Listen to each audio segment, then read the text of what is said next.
So first, let's look at some correspondences here. That way, there's no way we can really get off track in our master level of wisdom and knowledge as we begin to navigate. Because if you don't have navigation tools and you start getting too far out in the ocean, you can drown. And we're about to make that trip across the hyperdimensional portal. So I want to make sure that everybody has the proper rigging. So this side of us that we're calling the divine feminine, or what you can call the woman, we can also say is responsible for the mastery of the internal world. This is why they oftentimes tell you that your dream body is 7 times stronger than your physical body in that world. Okay? And so you could see that as the feminine aspect of your consciousness, and that the higher the true feminine aspect of your consciousness is developed, the more you are aware of what can be done in the internal world. We can also call that the astral plane. Okay? And just to give you a little idea that the ultra developed, or I like using big words like ultra, yeah. But a very developed divine feminine can for sure heal anything, and was used to healing things. Also, raising the dead is not a problem. For a being that has a very advanced divine feminine side, casting out demons is a normal thing, because in the internal worlds, or what you would call the astral plane, this is the kind of thing that goes on there. Okay, this is the kind of maintenance that is necessary in the astral plane. So then we have man, if you want to say the divine masculine. The divine masculine is the manual of external manifestation. What this is that this external world was created to be separate from the astral plane for the simple reason, like beyond the trillions of other reasons why there's an external world. It's for the simple reason of, have you ever been in a dream that things were not going really well and it was just a bad dream, and then you woke up and was like, oh my goodness, I'm so glad that I have this world, or the person is still here, that they're okay. I mean, it could really have shaken you. But just to come back into this world and be like, oh my goodness, I'm so glad, right? I mean, by a raise of a hand, has anybody had that kind of experience? Has anybody not had that experience? Let me see where the alien is, right? So you'll have this dream and you'll be like, man, that's messed up. It's all messed up. Like, I've had some dreams like, yo, it's done. I'm done. And then wake up and be like, wow. And wow, the frequency shift is dope in the first place, right? Because, it's like you got another chance. I love the got another chance frequency, right? So there's that goes on. But I'm just saying, like, it's amazing that you start appreciating the physical reality a little more, even if it's just for a moment. And this is what we have to realize, that without the exit strategy from each of these dimensions, like basically, hey, okay, you good spookiness. We about to go into the land where there's no spookiness. You see what I mean? Just having that exit strategy is relief. So you can also say then that what the poles really are in themselves is this machination that it gives each action a relief in order for it to continue to do what it does. So instead of us sometimes, of course, when it's not working, it's definitely in conflict. It's just grinding out and making lots of noise and, degrading itself. But we are now going to explore divine feminine and divine masculine working in tune with each other, and just how dynamic that is based on what we know in the occult about these powers and our own experiences between these two polarities. Because when we create together, what happens is we cover two spaces. We cover the internal and the external. So right away, what you can catch a glimpse on with very powerful ancestors is that, so if I'm a man and I'm in the external world, I can be in the external world without any fear that I would die, because the divine feminine can easily raise me back to life. All I got to do is not piss her off, I guess. But serious, it's like the mechanism for bringing me back into the world again, even after I fulfill my cycle into the planet. And let's say, so what is that fulfillment? What is that cycle? And I'll explain to you very directly. It is to make what is in heaven on earth. Okay? This is why they kept calling this great work and all that. They're plagiarizing and stealing all this stuff from that. The divine masculine side of the consciousness's responsibility is to basically make the edicts and the decrees that are going on the spiritual plane match with what is going on earth.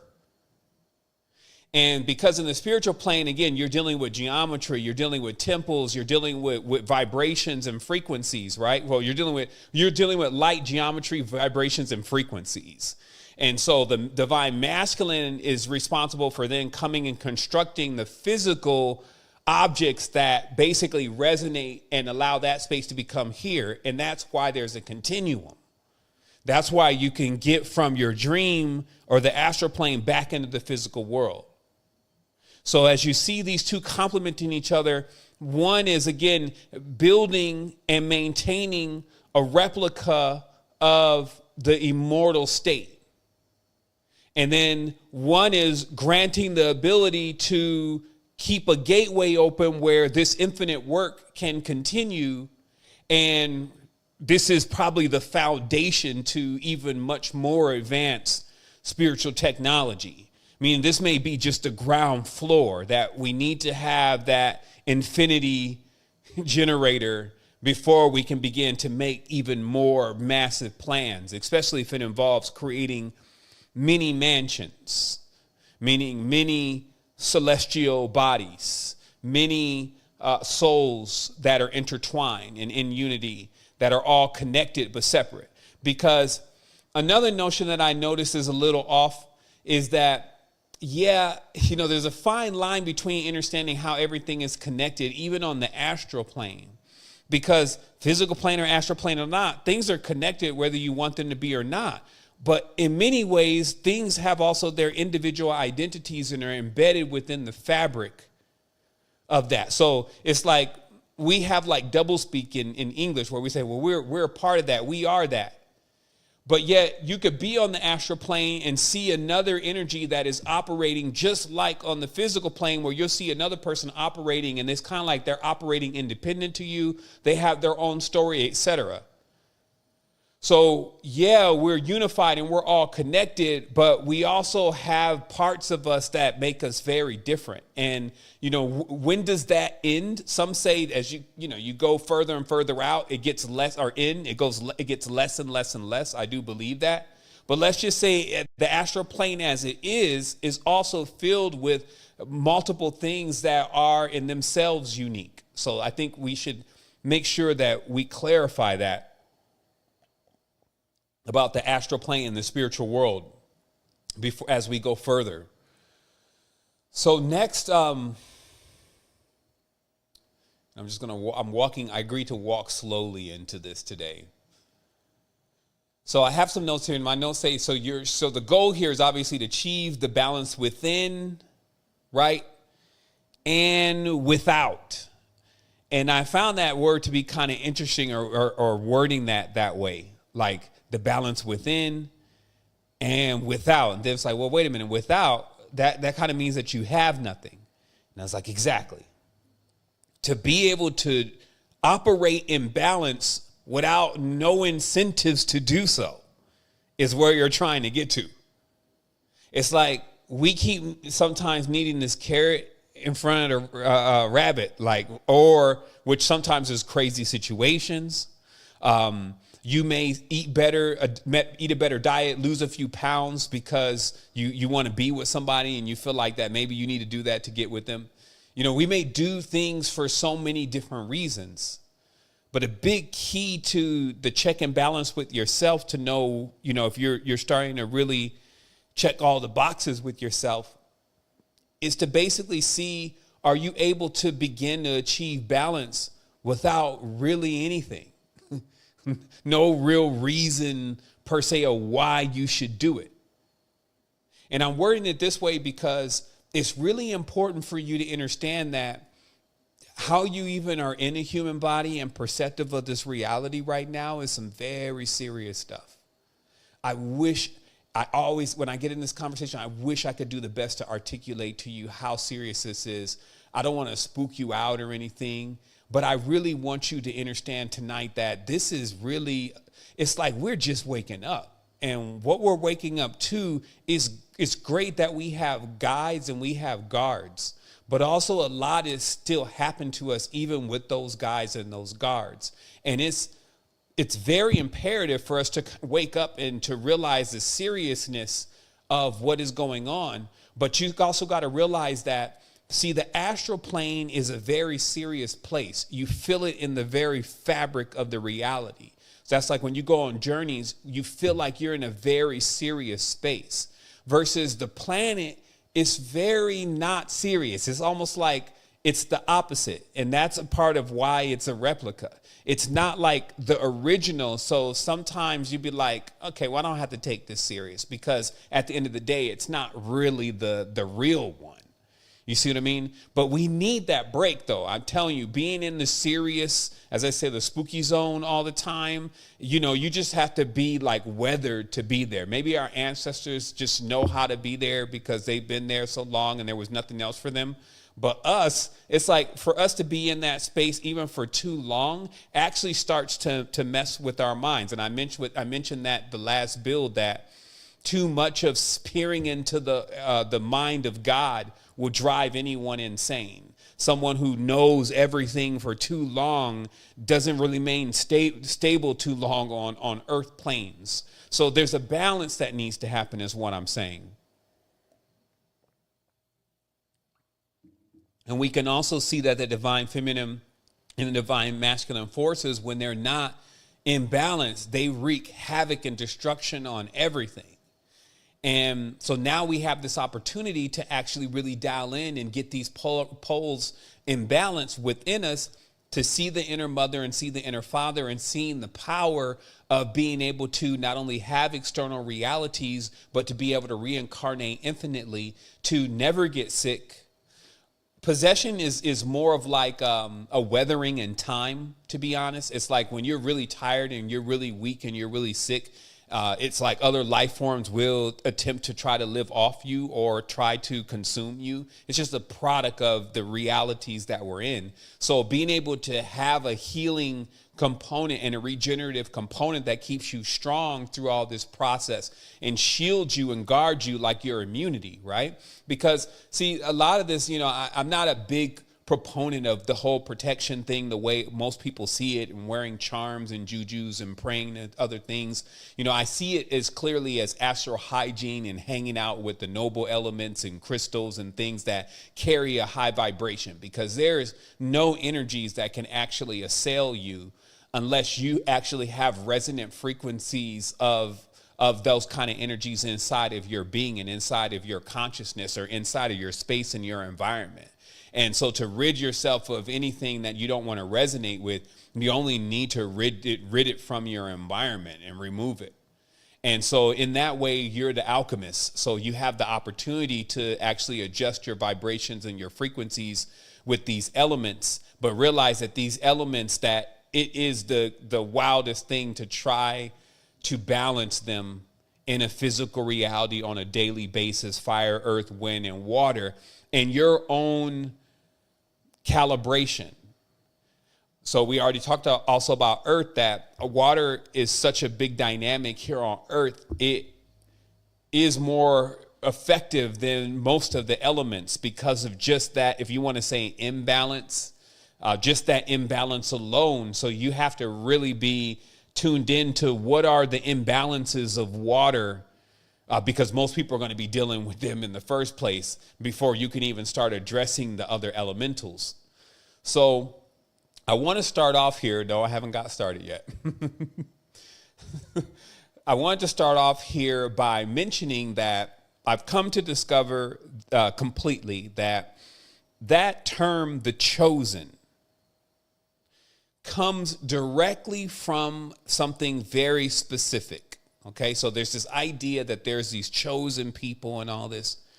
And I'm going to tell you where that originally came from so you're very clear on what it is to be chosen from the ancient context and why it makes perfect sense. So anyone that was chosen in the ancient context meant that the goddess, not the god, because at this point in the history, her story, God is a woman. And this happens from a simple notion of seeing how life comes into the world. I think I had a little something going on back there. Hold on, AI is going sentient over here. Hold on. Oh my goodness, everyone. Jeez, these AI, they want to learn something too, right? No, I'm just saying my phone was on and just start talking. Stop you. Okay, let's try this again. The chosen.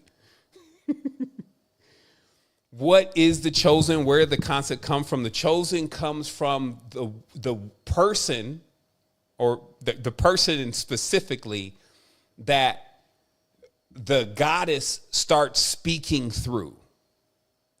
Okay? Now, this is very specific. That means that there's like that whole chosen people thing, that literally would mean like a whole tribe of people that they're literally inspired by oracle and constantly prophesying everybody. And that's just not what you saw.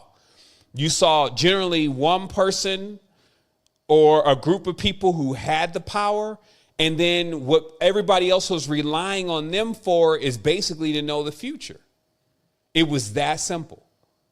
And they had like a 100% record of success of predicting the future. If they said something was going to happen, it was going to happen. And that was the chosen. So do you see how even from that state alone, you can imagine that the last thing that the chosen would be doing is kind of running around talking about, I'm the chosen one, right? Because that would be obvious. So just understand just how different it is, the society that we're actually living in versus how things really are on the spiritual plane, on the adept plane. So I just want you to take a moment. I'm going to get a little bit more water. And I want you just to dial into just the awareness that a lot of the things of how we perceive them now in modern times, Western culture, is nothing like what was going on in the ancient settings. But if we really want to understand the bridge between life and death, or the living world and the world of the dead, and how those worlds were interlinked and how one can traverse between both of those planes, we would have to begin to dial in, as I mentioned earlier, to what are the polarities and what are their responsibilities, and more importantly, getting in tune with not using and not allowing our power to be used for conflict anymore. That you need no motivation after this to not so you need no motivation to at every moment stay balanced. You need no cookie, no nothing dangled in front of you, no reason why. You just know that the stakes are so high that you in maintaining balance means ultimate reward. And then not being able to maintain it is not even something that you even want to fathom, not even something that you want to put in your consciousness. Give me a moment. Let me get a little bit of water here. So what I'm saying very clearly is that, so how things are now is that when people wanted to really know what was going to happen and, deeper things, because you could imagine it's just like you have a spiritual Google. You would kind of get all of the surface stuff out of the way first, and then you would start asking the deep questions. So let's say, for instance, all the surface stuff was already known. Like, how long are we going to be in existence? All this kind of stuff. Like, all those questions have been asked. So really, it was only the most personal things that you were querying, if you may, the goddess to give you divine revelation on. And also, this was in every effect a very serious phone call. So most of the time when someone made it, they had a tendency to be the ones that were responsible for the entire nation. So we chose our leaders based on even their ability to communicate with those who know what the future was going to be, because that's who was guiding us. It was that serious, and it remains that serious, that we need to know who is guiding us and whether or not they have a inspiration or a connection with source. Now, of course, you would have to be able to check and have the check and balance on that based on your own self. If you have your own connection, then you can always bear witness when somebody is connected. That's why now I can see that what the connection really is it's actually it's something that strengthens or weakens based on the person's ability to realize what is going on. So, like, let's say, for instance, if you get on YouTube, right, or you get spiritually enlightened, you will start knowing things that you don't need to read. And you will start putting things together just based on common sense and come up with the truth. And you can see when someone is doing that, because it's like they become extremely inspired, and then they're actually saying things that make sense, but you never have really read them anywhere before. Okay, this level of connection can increase or decrease, because what could happen is the person could start getting some recognition. They could start, kind of falling into certain habits. And then after a while, you could be listening to them, and then some of the information starts becoming off and out of alignment. What's happening with the person? It's like their connection is getting a little bit more foggy, and it's up to them to kind of clean the lens and to clear it back up to make sure everything is in unison with the continuum of knowledge that and wisdom that is coming through. Like right now, everything is about basically the realization of the astral plane being in the ocean, and the ancient knowledge and how it was being held based on the Sibyls and the prophetess and the chosen beings that were on the planet, delivering the message from the astral plane and healing people and actually bringing things back from the dead in order to regenerate entire nations. That's what your teachers should be talking about, not what is going on with the Biden bill or something like this, because as we're in 2022 now, so we kind of left all of that in the dust, and we're like ready to keep going quantum with this and to really keep expanding our awareness and intelligence. And it's like we can't do that by rehashing or always diving into people who are letting you rehash things that you already are aware of. And things that you don't really serve you anymore, especially when it comes to building your own corner in the cosmos, in universe, in the micro universe and the cosmos. Okay. So what I wanted to get into is that, so you could imagine then that, so you once had that connection, you can just call that Starlink, a connection where everyone could go to, and if they really needed to understand something deep about themselves, and they could get that knowledge and wisdom. And that was switched over to a system where basically everyone is waiting on Jesus or Jehovah pretty much to come in and do, tear everything up. Because basically, if you look at the prophecies are pretty much expecting these two guys to come back to basically start a war. And we're already in a war. So I'm not sure what kind of war would be on top of another war and what would be the outcome of that war. But you can see how there's something twisted and something very jaded going on in the reality. So we have to realize what's going on, because we need to see what's happened to well, I don't want to reveal any keywords here, so I'm going to keep going. You got to see what's happening to the envelope or the film that is around us. Let's keep going. So we have then this awareness, and this comes out of Mama Zogbe's work about the Mamiwata priestess. I've completely covered the book now. And at this stage, things get even more weirder when it comes to just his story and some of the things going on Earth, even within the last 200 to 300 years, of just a complete wiping of what has been happening on Earth, how does Earth run, and what we really should be doing. So I find it kind of interesting that we're at this state, because we're at the state of when the natural order has already been undone, and we're kind of seeing the results of that. So I think it'll let us understand that, when we ever ask ourselves the question again about the unity between divine feminine and divine masculine and the roles that we all each other have, and why we want to stay on point with our roles and not really overstep, we will have this last session that we all went through as notes on why we should stay in tune with what we should be doing together, meaning that we should always stay in harmony with each other, and we should actually work together and create beautiful things, divine feminine, divine masculine, even within yourself. Like, stop fighting and warring with yourself. When you have these bad thoughts in your mind and you're talking about yourself bad, that is the fighting of the divine feminine, the masculine sides inside of you.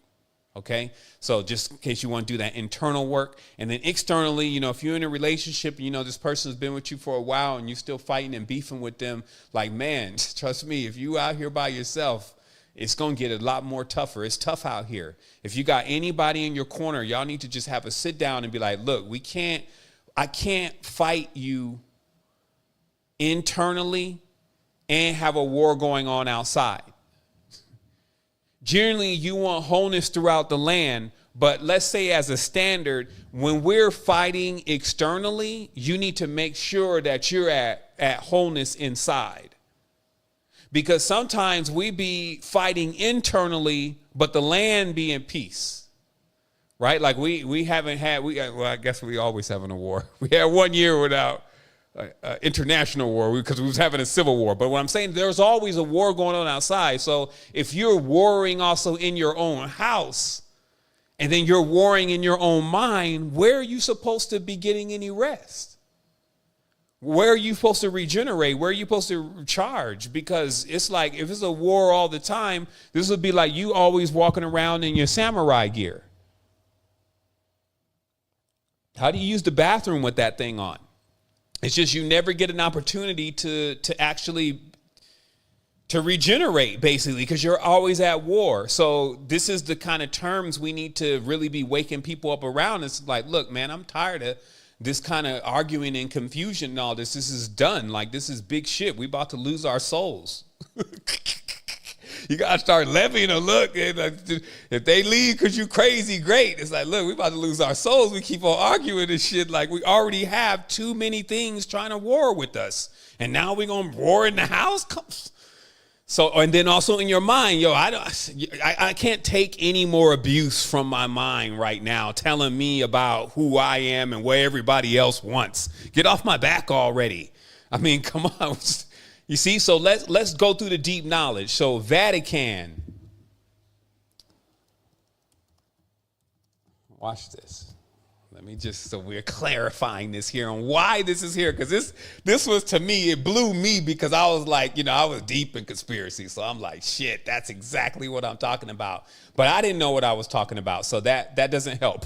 Okay. So watch this. So we know that this is the inside of the Vatican.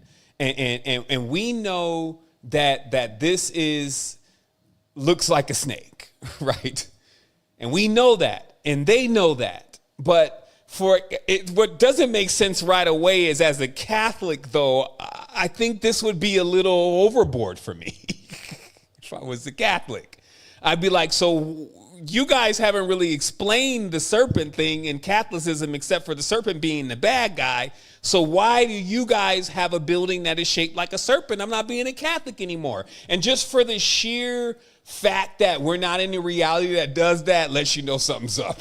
Something's up. It's like, how do you there's millions of Catholics and they just, no questions. Okay. So that's rule number one is, don't expect for other operatives in the matrix to give you signals to what's going on and what you should be doing, because the penetration of the control is that thick.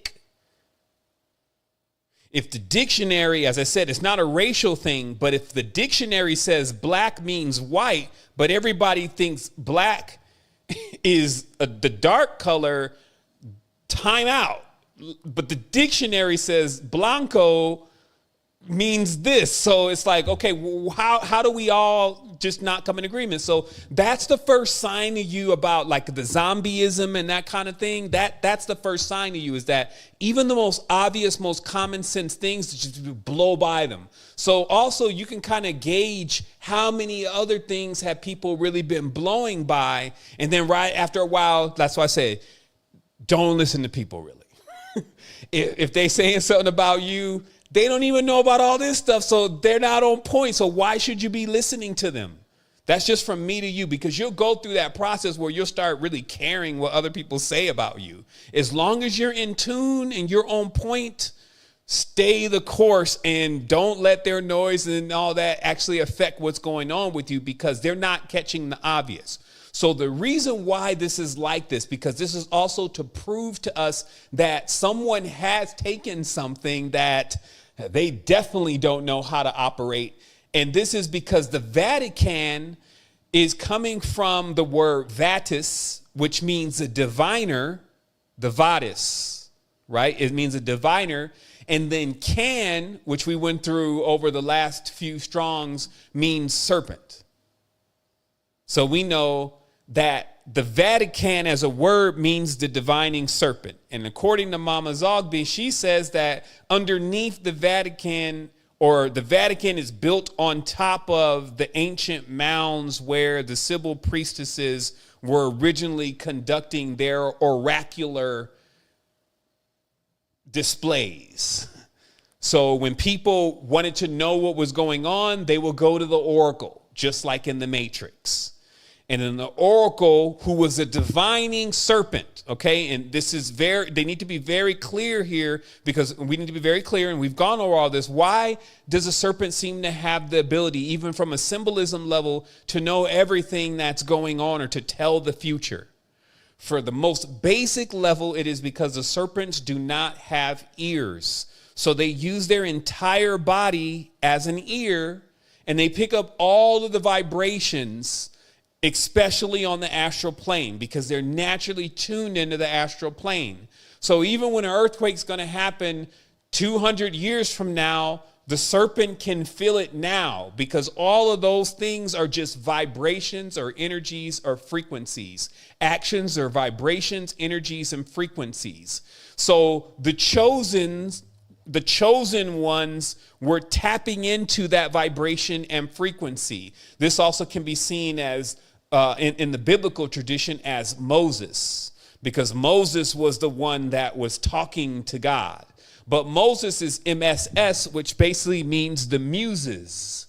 Moses probably didn't exist. It was actually the muses or the sibyls or these females that had this connection with this divining serpent that could tell you things that would inspire you about the future. Or in every respect, those who were muses were inspired themselves with the energy and would pass that energy on to others. Okay, so just understanding the ancient settings.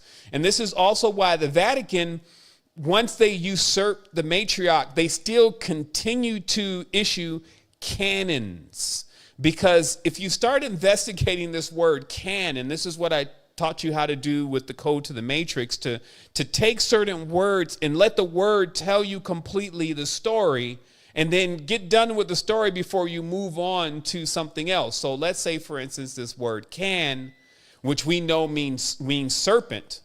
We can then move, or let's say, yeah, we can say it means serpent or snake. We can then move on from SER, because we know that what that means, but we can move back to can, because can is a more of a cloaked word, because we don't know generally in the reality that can or kan, to pronounce it correctly, means a serpent, right?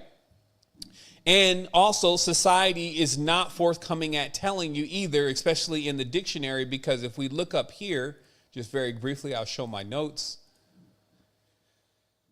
The origin of the word cancer, because this is why I was going through the cans, and I was like, okay, well, let's see what they say the word can means. And this says in the Greek, these words refer to a crab, most likely applied to the disease, because the finger-like spreading projections of a cancer called to mind the shape of a crab.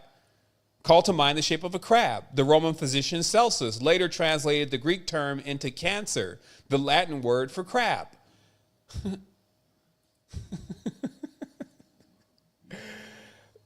In so many words, they have no intentions of telling the truth. They know damn well the word can does not have anything to do with the word crab. I mean, there definitely are in the can kingdom crabs that live there as far as in the ocean, but they are not really related from an etymological level. But the reality is that word cancer is actually a reference to two different types of serpents.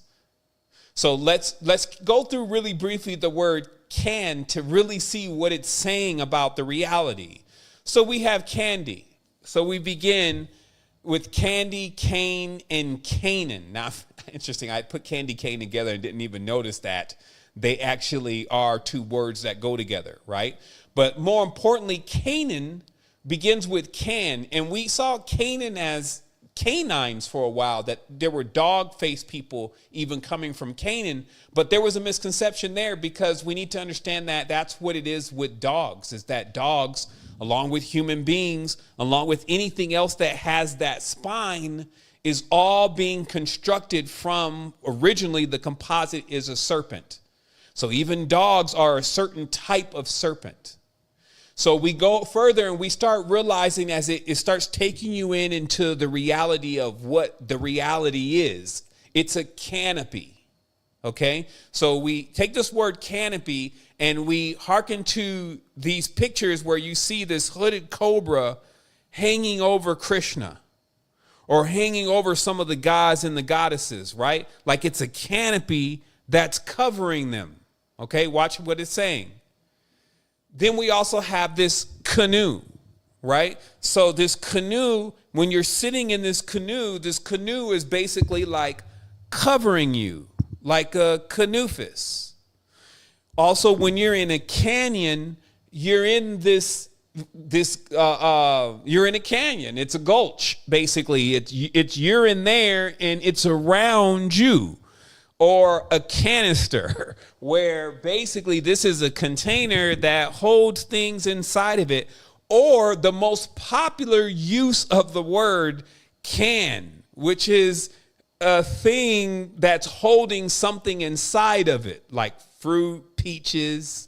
And then we have canvas, which is the most telling word, where you literally start with the blank one, but basically everything that is on the canvas becomes the world that you're living in. So do you see how this is how they were saying that language is like a fractal, and you would basically be able to reverse engineer the entire story of what is going on Earth if you could just crack some power words or major words in this? And as you just read in the Maru or in the Queen Mu works, that the beings that were running everything were called can. So you can take the word and you can kind of run with it.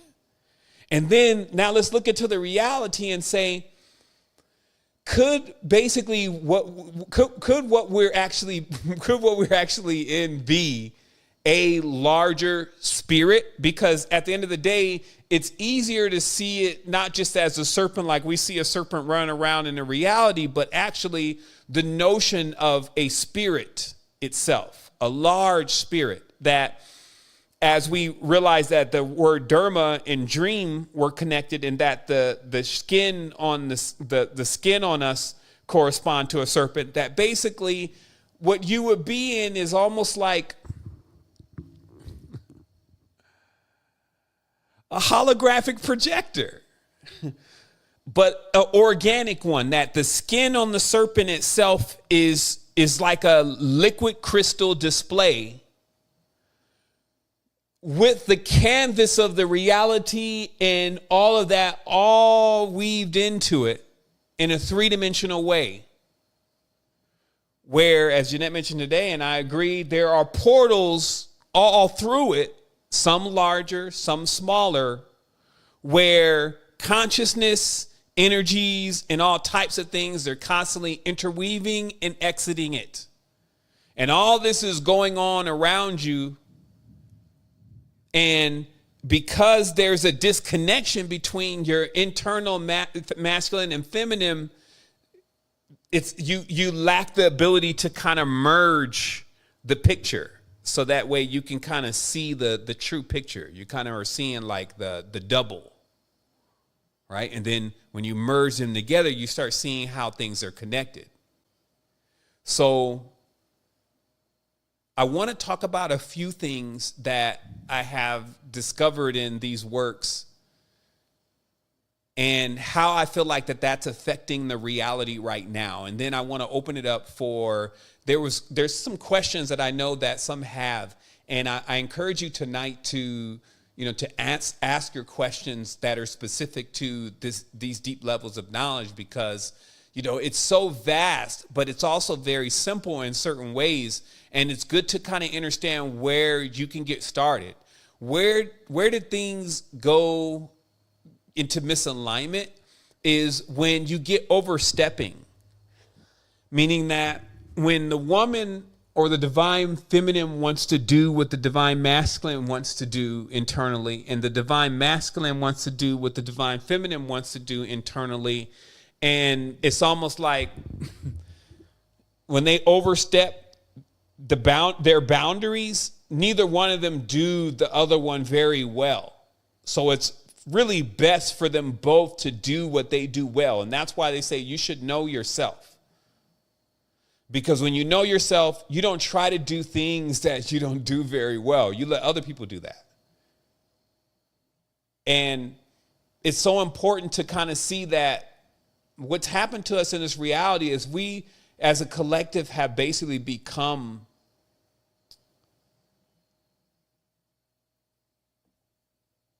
well, I don't want to say anything. I don't want to say what we become. I just want to say that what's happening around us is something is taking advantage of us. There are entities that are aware of all of this stuff. And the human being state right now is really, really in a degraded all-time low. Like you can really see from the media and from what people are doing that, man, like these are the times that were in the prophecies, because the lack of connection with self, with others. Wow. Like I even look at our sisters and our younger brothers and I see them acting crazy. And then I'm like, man, what can they do anyway though? Like they can't go into any guilds. There's no femininity schools. There's no ancient mothers still. Like, you see what I mean? So it's like you can't even almost blame them because the whole thing is like not really there to support them. And nor was it for us in most cases or our parents, right? So this has been going on for a minute. And then we have like, look at this. So we have Amazon, we have Apple. Of course, we have Virgin. And there were a few others, and these are the largest companies in the world. And they're all named after the goddesses. Not because they are the goddess.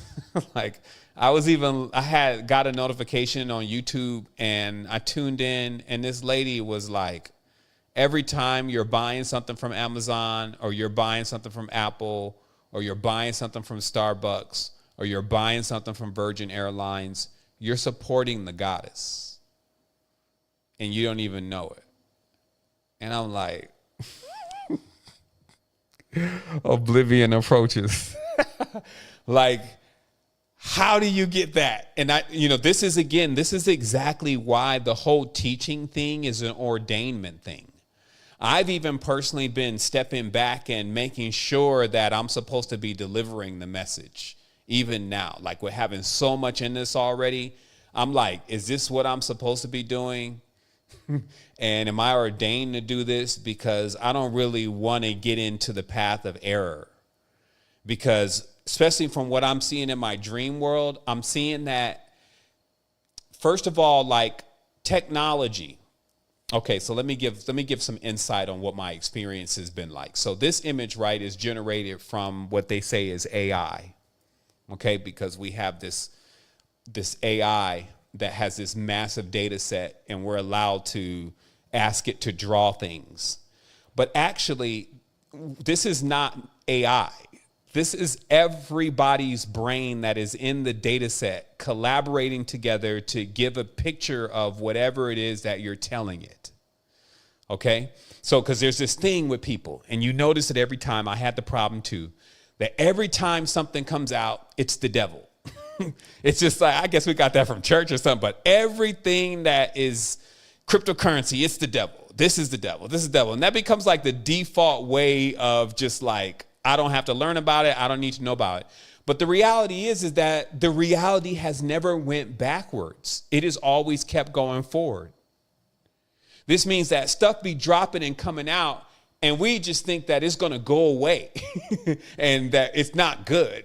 And we just stuck right there. And it's just like that thing would just come over and take over the entire reality, and our children be up short and everything. And then nobody ever realized what was even going on. Because the realities are like, this is even what I was saying earlier about Can and living in a reality where you have a dream plane or astral plane, you have a physical reality. That's pretty complicated stuff. That's high level stuff. And you're a part of it. You're sitting in a body. How much you think that body is really worth if we put a price on it from a technological level? This is high level stuff. So already you can't even be like, oh my goodness, I just want this to be simple. You're not a simple being. Like, you are a very vast, hyper intelligent, hyper sentient being. So, but also the beauty of what you are is you are it. You're not trying to be it. You're not like trying to become it. You are it. And so as you're approaching this now, what I've been doing then is, so as we've offered the service, we tell everyone, listen, now, shoot, let's get it while we can. If you have something that you want illustrated, you can get images directly from us. Put the book together, put the YouTube thumbnail, whatever you were doing, put the extra sauce on it. We got the service available for you. Like, we can bring your imagination into an image, right? So that's the first thing I could do. I think I turned that around the tribe in 48 hours of us gaining access, right? So definitely passed it to the tribe first. Then when I went on my deep dive, and I also got a chance to sit in with the developers, which actually happens to be one of the main guys that was on the project with, it's a super complicated AI headset that came out not too long ago. I remember here in a minute. But anyway, so I got a chance to really hear what the thoughts were, not only from people, but the people who were creating it and all of that. But what I started noticing, first of all, was, since you can see everybody's images also that don't have like a corporate plan, you could see the mind of everyone. Like when you look into those galleries, you can see the minds of these 15,000 people who have access to this system. And you can see that 70% of it, first of all, is horror. This means that still in our reality, we have to realize that there are some very demented minds. And that, of course, that's the astral plane. The mind is the astral plane. Like, if we're as a collective, as a humanity, but we have minds that have very dark, distorted kind of fantasies and imagery that they want to see act out, that also makes those things also present on the astral plane in certain ways. The vibration and the frequency is there. So that's why it's also so imperative for us always to stay vibed high, like to really, really be harmonized and to stay out of those low, distorted, disruptive points. Because down there, if you may, or wherever that is, in that distortion, it's getting worse and worse. Because when the consciousness don't have like enlightenment, there's nothing else that comes to it but this distortion. So if you don't have you don't want to Google this thing saying men walking through a stargate in the sun into everlasting continuum, and it'll spit back an image like that, versus a mindset that'll say dark, grim, horror, feature, super spooky, somebody dying, all this kind of stuff, right? And then push back that, right? So the interesting thing about it is that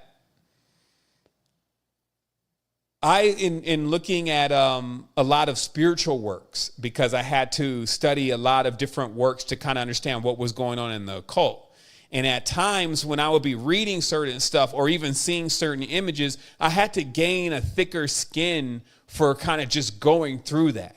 At first, I just was like, man, I don't even want to see any of that. And then after a while, I realized that if I didn't understand what they were doing, that I would never understand how it was being done. And I had to gain a thicker skin for it. And so in this process, even going through these galleries, it was like I seemed to become upgraded with the visualization and imagination of possibly thousands, if not millions of people. But not as an image, but as a way of how images are formulated, like how our consciousness begins to generate a reality.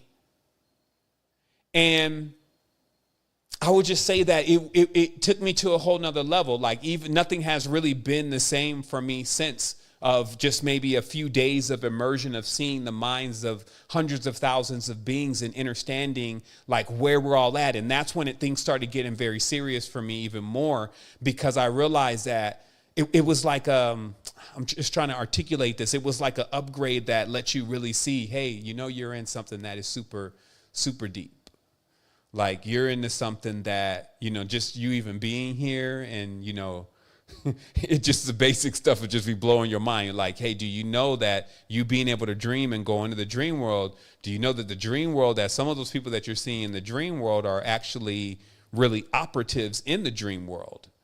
And then while some of those dreams that you're seeing that are uncohesive are just, just your own uncohesive imagination. But this means a lot more than you think. Like, don't let yourself just coast and float through these realities and not like really get on point with what exactly you're in. And you got these people, they have you thinking that this is so like, oh, don't worry.